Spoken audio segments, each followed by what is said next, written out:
Hello and welcome to part two of our discussion of changing social and political context of mid-19th century British North America.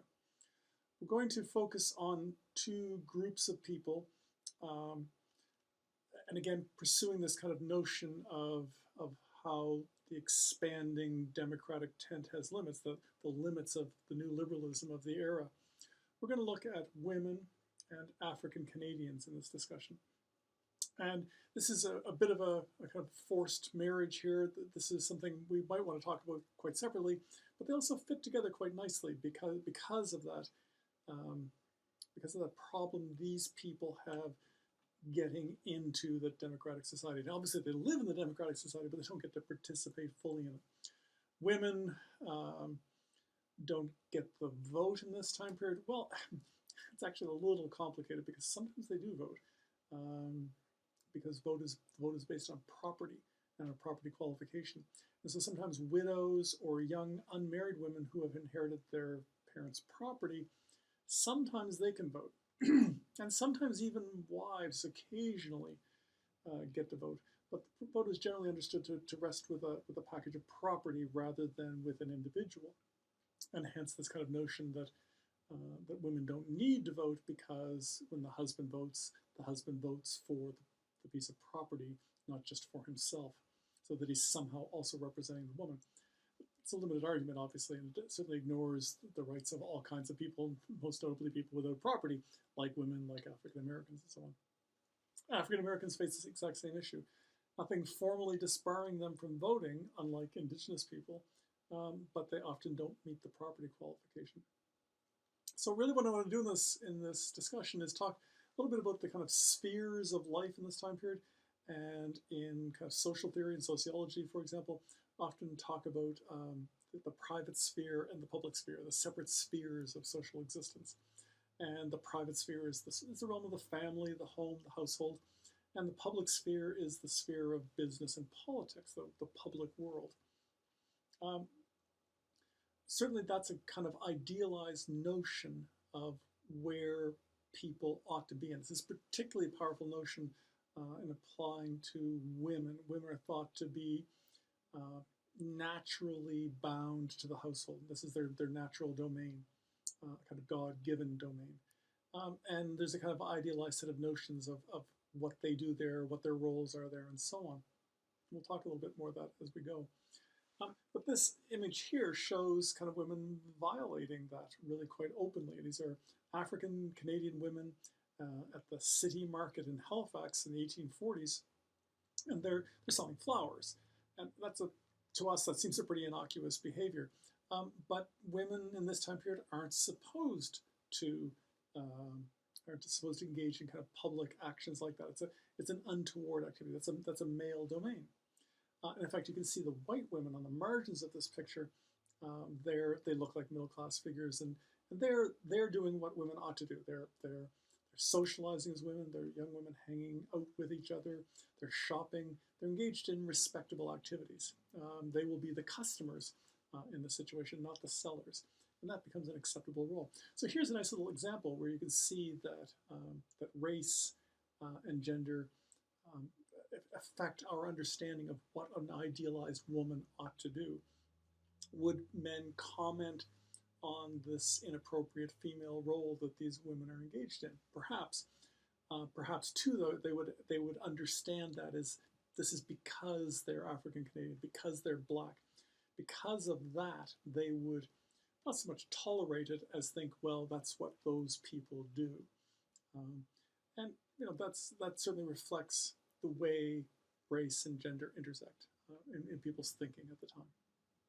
So that's really very, very important. It's also important for us to think that, or rather to realize that these women are not pioneers of racial or gender equality. These are women who are doing what they must do. They're poor. They're selling an inexpensive article in a public market. They're trying to provide for their families. We should not romanticize this activity. And yet, at the same time, we also have to kind of acknowledge that it does offer them a bit more agency in their lives, a bit more freedom. It's a freedom that they may not ask for. It's a freedom that they may not even want. But they are less bound by the social conventions of the time. And they might say, give me social conventions over poverty, and we would all understand that. But it does mean that the parameters, the social pressures on them as women in the society are different. So today we're going to look at a bunch of things. Look quickly at Nova Scotia as the land of Canaan. We've already kind of covered this. Nova Scotia as a kind of location of African American settlers arriving, but I just want to kind of briefly reiterate that, talk a little bit about their reception and the kind of conditions that they face in Nova Scotia at the time. And we'll look at the Underground Railroad, which is a later 19th century story, largely located mostly in Upper Canada, to some extent Lower Canada, Nova Scotia as well, but mostly in Upper Canada. And that reflects the movement of large numbers of African American slaves and some free people into Canada in the middle of the 19th century, in this period before the American Civil and during the American Civil War, when slavery still exists, and in fact is really amplifying in its in the heightened nature of the Southern slave masters' concerns for protecting that institution, which of course is a large part of why the Civil War actually takes place. We're going to look quickly at this kind of notion of segregation versus separation. I'll explain what I mean by that when we get there later. Then we're going to look at women in the private sphere and women in the public sphere, and then we'll have a quick discussion about different ways of thinking about that as you approach, particularly as you approach your readings this week. So you've already seen this slide, but the four major movements of African Americans into Canada in the time period. The large group that arrives in Nova Scotia with the Loyalists, a group of Maroons arriving in Nova Scotia from the Jamaican Rebellion during the War of 1812 with the United States.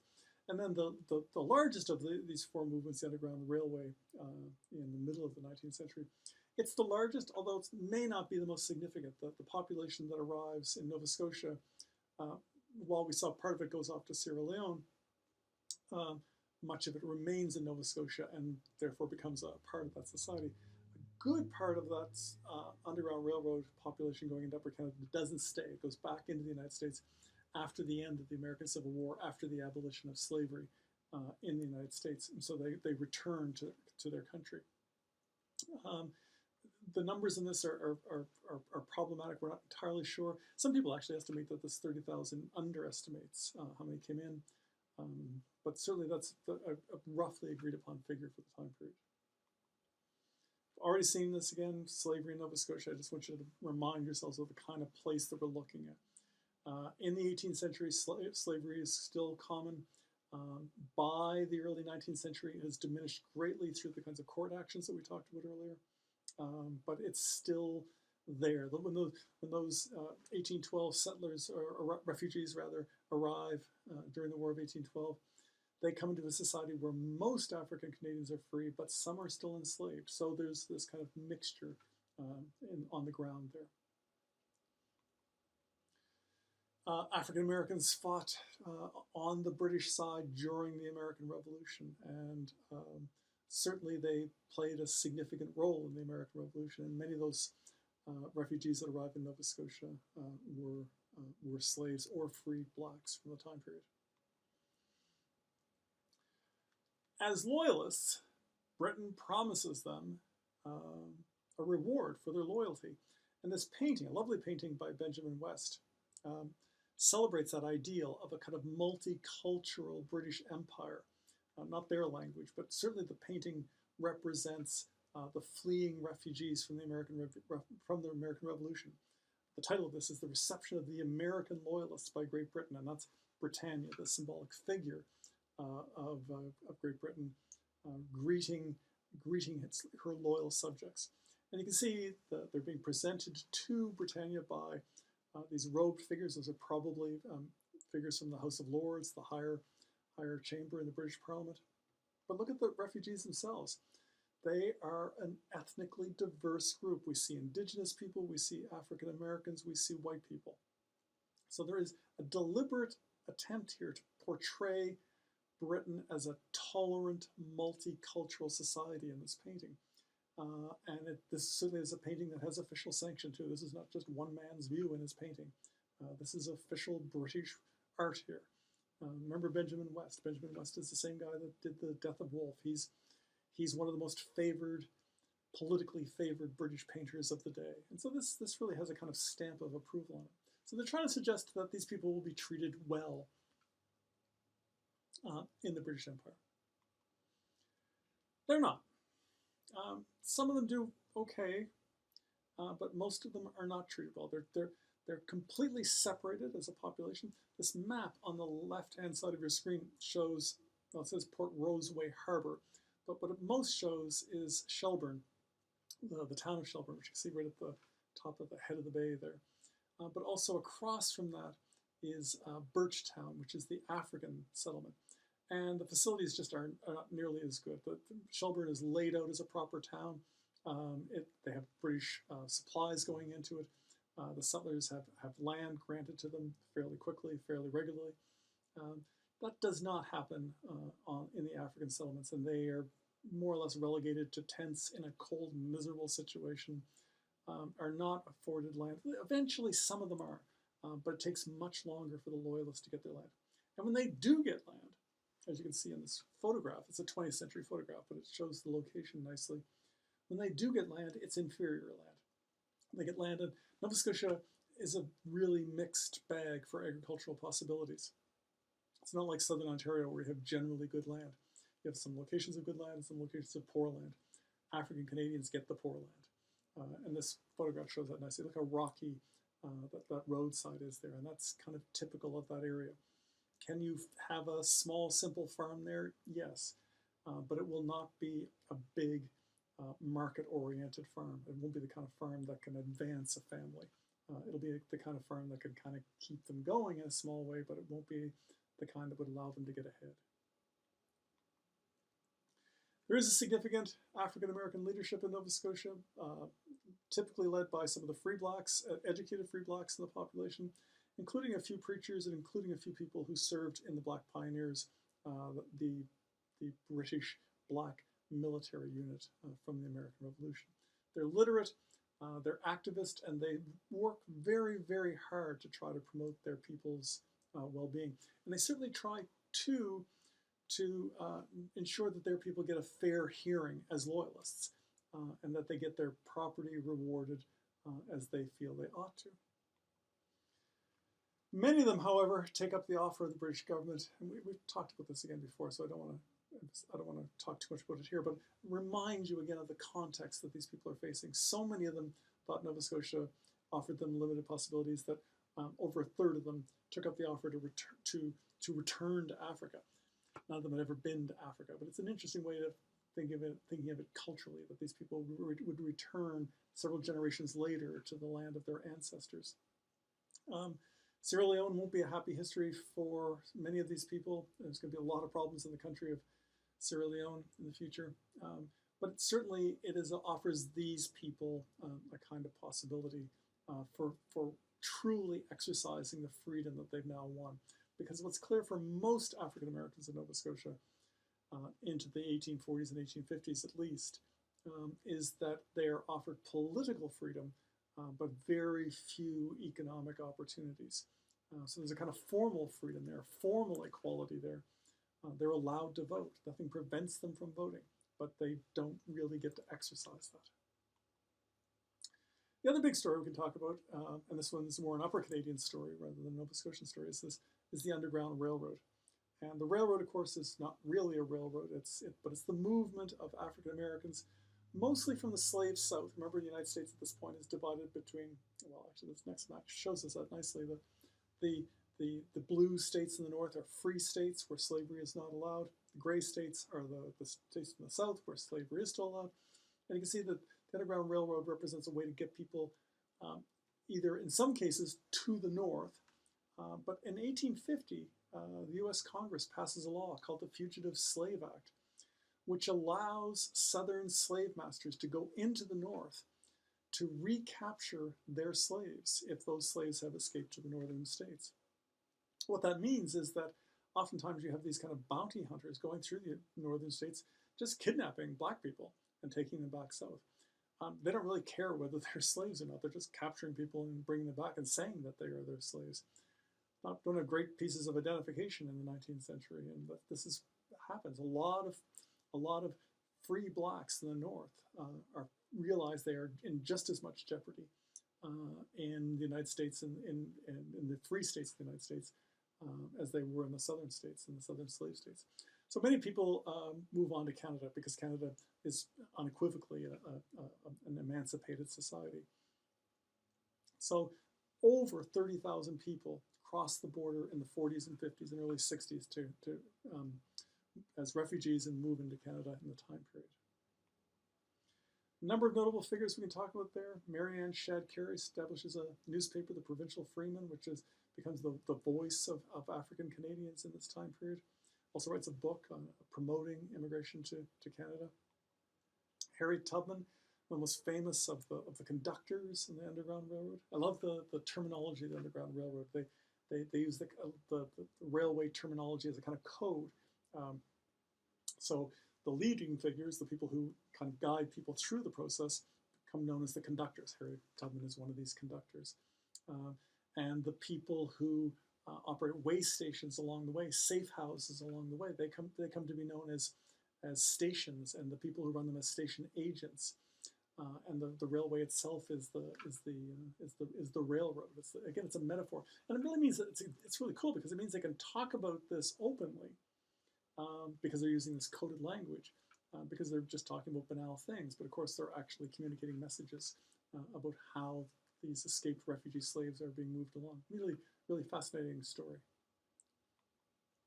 Significant St. Catharines dimension. St. Catharines is one of the principal terminal points on the Underground Railroad. There's a significant African Canadian population emerges here.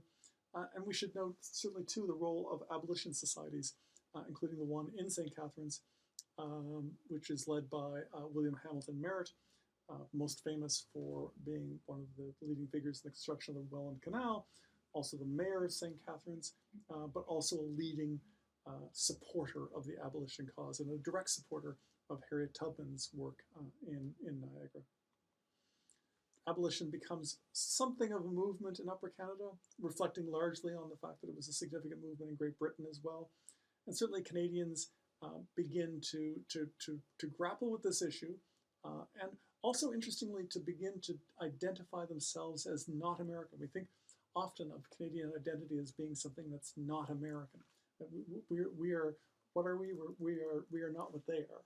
And this is an early illustration of that. Before we've seen how loyalism played a part in that we were loyal.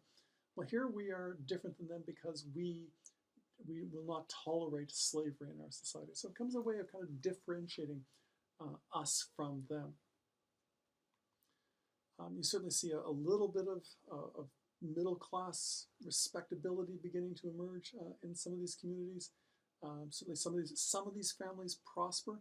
Not many, but some of them prosper in the time period. And this is an area of St. Catharines from the 1860s, showing middle-class housing. And this photograph, a kind of family photograph, again shows people embracing kind of middle-class ideals of the time. At the same time, a significant portion of the Upper Canadian population, just as was in the case in Nova Scotia as well, a significant portion of the Upper Canadian population rejects the presence of these refugee African Americans in their communities. They view them as a threat to the community. They say they're unassimilable people. These are people that do not belong amongst us. And the most aggressive and forceful expression of this is their resistance to allowing African American, African Canadian children to attend the public schools of the day. And so this is a petition from 1849 describing the colored people of the area as offering a highly deleterious condition to the morals and social condition of the present and future inhabitants of the district. They just don't want black kids in their school. They view this as somehow a threat to them and somehow something that would limit their own future possibilities and their children's future possibilities as well. So certainly you see a division, a social division in Upper Canada on this question. church is going to be a central element of the African Canadian population. And the video that you're going to watch for the forum section for tonight, for this week, you'll see the interior of the British Methodist Episcopalian Church in St. Catharines. This is a photo of it from the 1860s, about 1860 anyhow. Churches are really, really important in the African Canadian community. They are an institution which the African Americans, African Canadians claim as their own, make as their own, and hold as their own. And it becomes a vehicle for organizing the community, of showing their responsibility, of showing their ability to govern their own affairs, their own interests successfully, and in general of being able to conduct themselves properly in the society. And that's important. These people are looking for stability. They're looking for a way to find stability for their families. And so the churches become important centers for organizing and thinking about that, talking about that, but also for demonstrating their success in doing so. This is very much the exact same thing in Nova Scotia. And in Nova Scotia, you can see very, very clearly links between the church and civil society. The church really is, in many ways, a civil society institution. It's, again, where individuals in the community come together, express their common concerns, and try to mobilize around that. And so you see connections between the church and other civil society organizations. In Nova Scotia, the African Methodist Episcopal Society. There's also an African Baptist Church Society. There's also the African Abolition Society of Nova Scotia. So there's a number of organizations forming where African Canadians are trying to mobilize and promote their views of society and their interests in society on their own terms. And we saw that in terms of other civil society organizations like the Irish and the Masons and the agricultural societies and so on. This is another expression of that. So again, this is African Canadians picking up their issues themselves and trying to mobilize to promote their interests in society. And civil society organizations become a way of doing that. So I want to move on to talking about women. And I want to move towards civil society there as well. But I want to quickly overview some important issues of how women's lives are being regulated by others in this time period. And this is an interesting time period because we're seeing a bit of a shift from kind of community social norms to broader political and state-enforced norms. So a little quick discussion of that because it really gets at what women can't do, what they're expected to do in British North American society at the time. Marriage is a critical feature, well, for anybody, but certainly it is for women, and certainly the concerns of its well-maintained operation usually, discussions of this usually highlight women's place in that.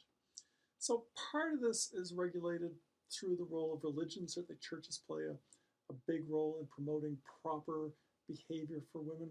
Certainly they govern marriage, they govern who should marry, the conditions under which marriages take place. And certainly in an evangelical society, as we've seen, and we've seen this in past weeks in our readings on evangelicalism and gender, we certainly saw the active role that the church played in marriage and matters of sexuality. The family plays different roles in different communities. Certainly middle-class families tried to exercise a lot of control over who their children would marry, who they would court with, and who they would marry. And these two family figures here might represent that kind of expression. I don't know much about these people as individuals, but just by the photographs, they look like respectable middle-class peoples, and those people tended to try to exercise a pretty tight control over the kinds of people their children might encounter, might court, might eventually marry. Because they're certainly looking at ways to protect the property in the family. They don't want to see it dissipated. And they certainly want to ensure that their social positions are maintained in these kinds of future relationships. So that becomes, again, a kind of governing principle of control over people's lives. And again, lots of young people break this control all the time. This happens routinely. People have children out of wedlock. People engage in in affairs that are not approved by their families. These things are fairly routine, but it's a way to try to contain it, to try to regulate it. It also takes place in different ways in rural communities. One thing about living in rural communities and in farms in particular is that because the nature of work and production on a farm is kind of dispersed and people have to travel to different fields and different parts of the farm, often to different farms, it often means that young people were offered possibilities of being alone together, whereas in urban situations that may not happen. So certainly, again, families were looking for ways to contain that, but it also meant just the very nature of the work often allowed young people to gather together in unsupervised ways in the countryside. Communities certainly tried to exercise some control as well, and one of the best expressions of this is the charivari. Whenever some couple engaged in something inappropriate, oftentimes it would be like a young man marrying an older widow, and the community viewed this as just him doing this simply for the money, that this was an inappropriate relationship. The community would engage in a practice called the charivari, which was often rough music, shouting, painting the house with tar, and things like that. Now, seldom ever resulted in violence, but it was a clear expression of saying to these people, of holding them up against the community and saying, you have violated our community standards. And that's exactly what's going on here. You can see the couple in the upstairs bedroom, but they're being mocked, they're being derided, they're being called out for their sin, their social sin in this regard. Oftentimes they would paint their faces and act in disguise or cover their faces and so on. And it was meant to send a message. It wasn't necessary, and as I stressed, seldom was violence involved here. It's sending a message. It's not like the couple would divorce the next day or something like that. It was just saying, you've done something wrong, and this is our way of showing what we think about this. The state begins to take a much greater role in regulating marriage in this time period. Late 18th century, very few official roles for the state in marriage. But depending on the colony, by the 1830s, 40s, 50s, you're beginning to see marriage licenses as a required element of anybody marrying. Also birth certificates as a required element once they marry, of the children that they will have. And there's all kinds of reasons for this: taxation purposes, census purposes, just kind of information purposes of knowing who's out there. But it's also a way of making sure that it's done properly, to make sure that the right people are marrying, and that we have a kind of sense that the community standards are being maintained. So the state's increasingly playing a supervisory or surveillance role here as well. The role of the state differs in different colonies, and we could talk about a whole bunch of different things, but the most important distinction we should point to is the difference between the common law communities of Upper Canada and Nova Scotia versus the civil code communities of Lower Canada. Recall the Quebec Act after the conquest of the French Empire, that in the Quebec Act, the British maintained the practices of the civil code in Quebec, which continues to this day. The treatment of marriage in the civil code and the treatment of marriage in the common law is really quite different. There's all kinds of things we could point to, but here's a really important basic difference, which is this notion of the community of good, which comes from the civil code. The community of good is a document that they bring their property together, and that they itemize it all. And should the marriage fail for some reason, should one of the partners die, off chance that the marriage could be annulled, that's going to be pretty rare. But in something disastrous, if somehow the marriage is broken, and somehow that the property can then be redivided again. And so this is meant to be an inventory that shows who owned what going into the marriage. And that's very important because it means that if a woman's husband dies, she actually has some protection for the property that she brought into that marriage. In common law societies, that doesn't happen at all. In fact, quite the opposite. In marriage, women lose their personhood, their legal personhood. Marriage is the creation of one legal body out of the two physical bodies that enter that marriage. And all the property becomes merged at that point. There's no separating of that property after that.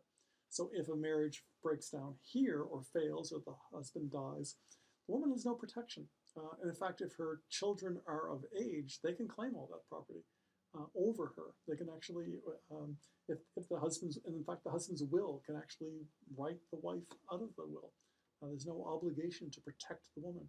So women are much more vulnerable in the common law situation than they are in the civil code situation. And ultimately, at the end of the day, lots of women suffer in Quebec and lots of women prosper, or widows prosper in Upper Canada. But that's not the point. The point is that you see this kind of different pattern that's possible, and a different way of thinking about marriage and the role of the state in these societies. I want to move to the public sphere and women's participation in politics. And the simple point that needs to be made is that women don't have much of a role in formal politics. Not much of a role at all. We're going to talk about a significant exception to that in one of our readings this week. But this is kind of the general pattern that exists for women. Two things need to be said. One, there's a broad view out there in society at the time that women shouldn't vote, and that both liberals and conservatives, reformers and conservatives, broadly agree on that. They broadly agree that politics is not a place for women. And this quote gets at this quite nicely. This is Louis-Joseph Papineau, one of the reform leaders from Lower Canada in the 1830s and 1840s. And he writes very, very clearly and effectively against women participating in politics. And he says it's against the public interest, the decency, and the natural modesty of the sex for women to participate in politics. Now that's interesting language, and it seems it might be peculiar language to us today because it's talking about kind of the fragile, feminine, modest woman. And you might think he's just stereotyping them there. And well, actually he is. But we should also note kind of the different context of how politics takes place in the 19th century.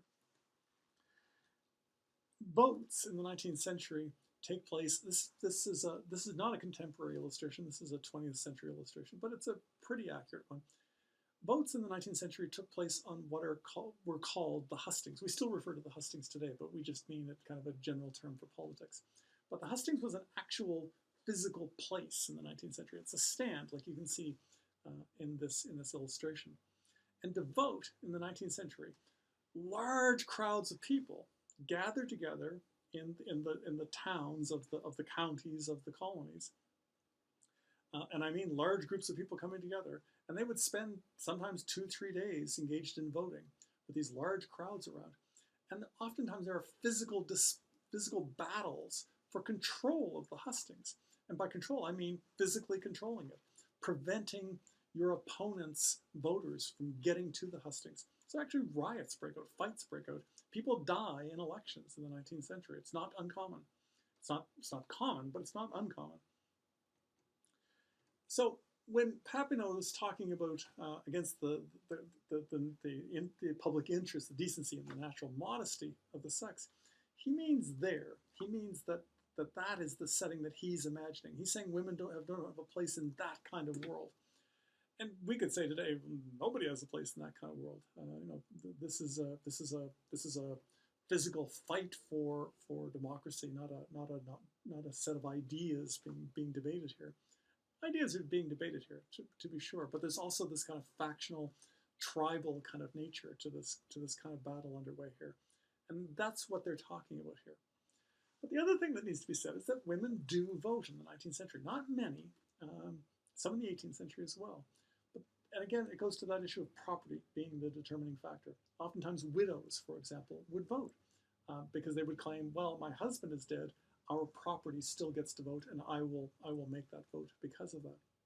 And you see numerous instances of this, particularly in Lower Canada, but also in Nova Scotia and Upper Canada, where women vote.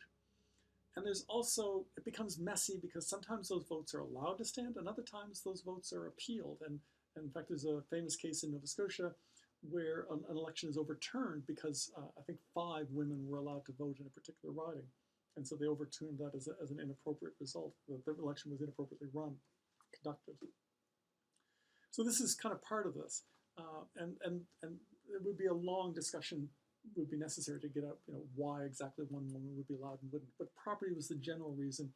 and then her relationship to that property might be where it would be contested in some cases. So generally it's not happening. Occasionally it is, but there's a broad sense in society that it's not appropriate. Certainly, though, it's important to note that it wasn't formally prohibited until the middle of the 19th century. Lower Canada prohibited female voting in 1832. Interestingly, now it's a complicated legal question here, it's not so much just on the principle, but the British Parliament disallowed that legislation. Now, it disallowed it for other reasons, doesn't really matter. But eventually, in 1849, the Upper Canada, Ontario, formally prohibited female voting. And 4 years later, they actually extended the property requirements, meaning that their property requirement would become even higher. So rather than building more people into that democratic tent, they're actually pushing people out of it, formally pushing women out of it, and also making it more difficult for men to get in by raising the property qualification. Very similar thing in Nova Scotia, almost the same time period.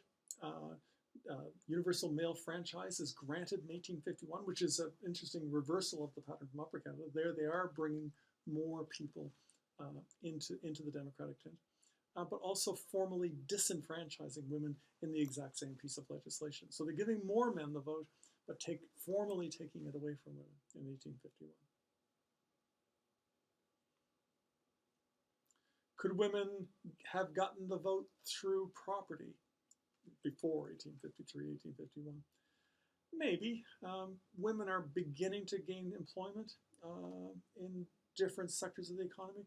The most common, I shouldn't say the most common, certainly one of the best known examples would be as a teacher. But as this chart shows, female teachers earned significantly less than their male counterparts.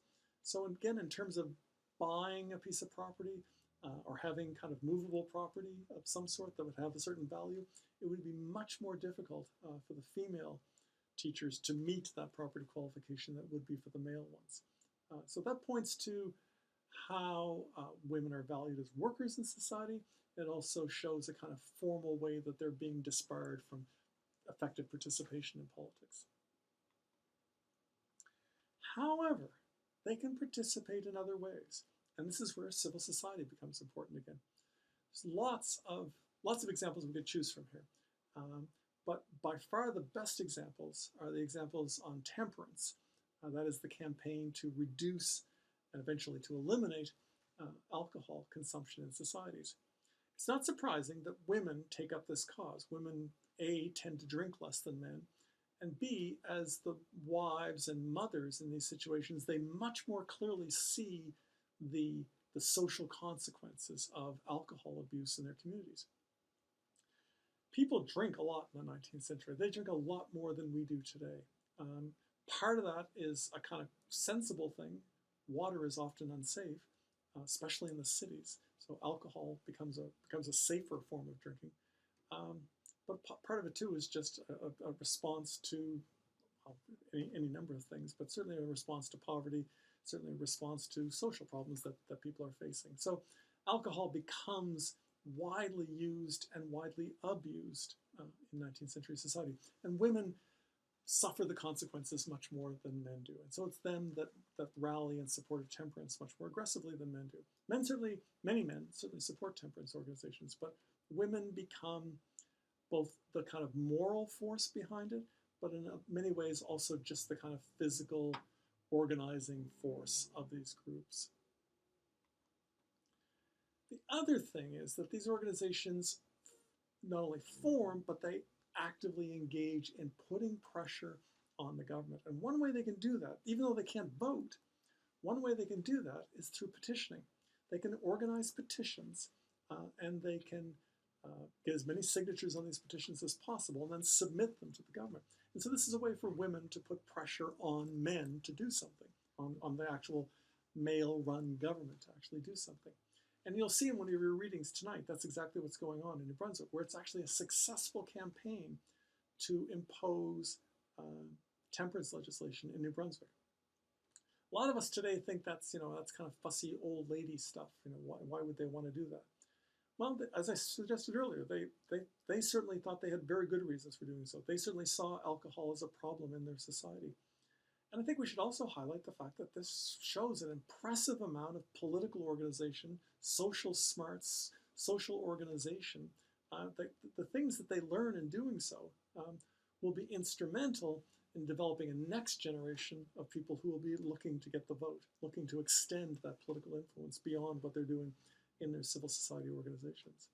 So again, we're seeing, as we saw with the African Americans, and we're seeing this focus on civil society and civil society as a way for people who lack formal political mechanisms to still affect political change. And this will be an important lesson going forward for many people in society, not just disenfranchised peoples like women and African Americans. Really quickly, I just want to run through this kind of notion of where women fit and how the family is thought to be organized. Here's a lovely idealized notion of the private sphere, of the father overseeing his different generations of the family. That's his or his wife's mother there in the center. The wife, the children surrounding the father. Clearly a middle-class home, clearly a prosperous home. You can see it's a home overlooking that's the St. Lawrence River in the background. This is a prosperous Quebec City family, a wealthy Quebec City family. That's why this portrait even exists. The portrait alone, never mind the content of the portrait alone speaks to their wealth, speaks to their importance in society. Quite a good portrait too. Oftentimes in this time period, not a lot of good artists floating around the Canadas. This one is a fairly talented painter. That's the idealized vision. This is another vision, just a kind of interior scene of a more modest household. We don't even know who these people are, and that's kind of the point of this painting. The painting is meant to just kind of show a modest household, a modest kitchen. And certainly you can see that the idealized vision has broken down really quite quickly. Poorer families don't have that kind of same idealized expectations. And we can extend that into all kinds of areas. Here's a farming family engaged in sugaring. And you can see the entire family is together, but not just under the happy gaze of the protective father. They're working together. They're sugaring together. The children are out gathering the sap. The husband's tending the fire. I'm not exactly sure what the woman is doing there, but I don't know enough about sugaring. But certainly, here's the family working together. They're working as a productive unit together. Exact same thing in the fisheries. So this is a picture from the Newfoundland fishery in the 19th century, and it shows the fisherman in the foreground loading the fish out of the boat where the fish have been caught, bringing them onto the wharf where they're going to be processed. And who are they being processed by? They're being processed by actually some employees, but also family members. And again, you see that the extended family unit working together, and it's a productive unit. And so you don't see that kind of clear patriarchal kind of relationship. In fact, there's this lovely expression in the Newfoundland fishery where oftentimes men, it's a slightly patronizing term, but where oftentimes men refer to their wives as the skipper of the shore crew, as the one who was responsible for maintaining that part of the production process. I fish, she processes the fish. That's interesting too. The value that they get for those fish is determined by the quality of the cure, the quality of the processing of that fish. In other words, poorly processed fish gets a small price, well-processed fish gets a good price. So she's actually more responsible for the economic prosperity of the household than he is. He catches the fish, but it's her job to get the highest quality product out of that process. So again, an importance that they play. So again, the notion of men and women living in separate spheres breaks down really dramatically in this kind of situation. And then we go back to this image that we began with of how race can kind of break these separate sphere notions down as well. And so certainly here you see on the margins, the white women, maybe, we don't know, we're speculating here, but they seem to be adhering to kind of notions of respectable behavior for young middle-class women in this kind of society. Whereas the African-American women are free, and again, I grant you, we don't want to romanticize that free, but are free to engage in this kind of commerce in a public situation. Again, kind of violating the expectations that would normally fall upon them in that kind of world. Same thing for slaves. Are they free? No, but certainly the expectations that would be placed on them are kind of meaningless for a slave. This is a woman who will be bought and sold in public. She will have no agency whatsoever in her life. Well, that's probably overstating it, but she'll have very, very limited agency in her life. And so that kind of social expectations breaks down significantly here as well. This is Rose Fortune. I love this. This is a watercolor done by a military officer. Rose Fortune was a woman who was born in slavery in the United States as a child, came to Nova Scotia, never married, and walked back and forth between Shelburne and Liverpool, Nova Scotia for over 50 years, where she sold goods in the market there. She smoked, she lived on her own, she looked after herself, and she was regarded as an eccentric figure in the community, but still had a notion of respect. And again, a nice illustration of somebody breaking the rules at the time. Again, we probably shouldn't romanticize her. She's not fighting for women's equality here. She's living her life the way she feels she needs to, and the way that society deems that she must. Some conclusions. The legacy of slavery and social dislocation, rather, for African Canadians is enormous. And the most important legacy of that is an insecure place in the propertied independence imagined for citizenship and political participation in British North America in this era. It also allows us, though, to think about that idea of separation. Were they, in fact, segregated in Canadian society? The church is a really powerful organization for showing how they were actively, consciously working to segregate themselves. Certainly society was segregating. We saw that in the map of Port Roseway. But also in terms of using the church as a vehicle for social organization, that was a way of segregating themselves and saying, we will look after ourselves. This is an institution that we can call our own. We can run ourselves. And so in some instances, segregation was not imposed on them, but was actually embraced by them as a defensive strategy. So that's something useful for us to think about.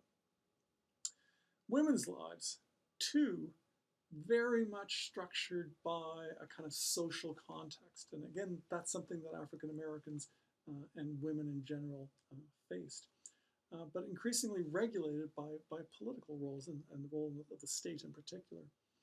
Certainly, too, though, we can see lots of ways in which women were breaking those expectations, breaking those regulations, finding ways around them to exercise agency and freedom in their organizations. And again, for both African Americans and women, the institutions of civil society become really very important dimensions of their ability to find some political freedom in the society. Also, though, shows us, and just to wrap this all up, that race and class often come together, and gender also often come together to show that separate spheres was a highly idealized concept, and that women and African Americans could navigate their way around that world effectively. Not always fully and completely in any way, shape, or form, but it became a way to limit the effects of prejudice and chauvinisms on their lives.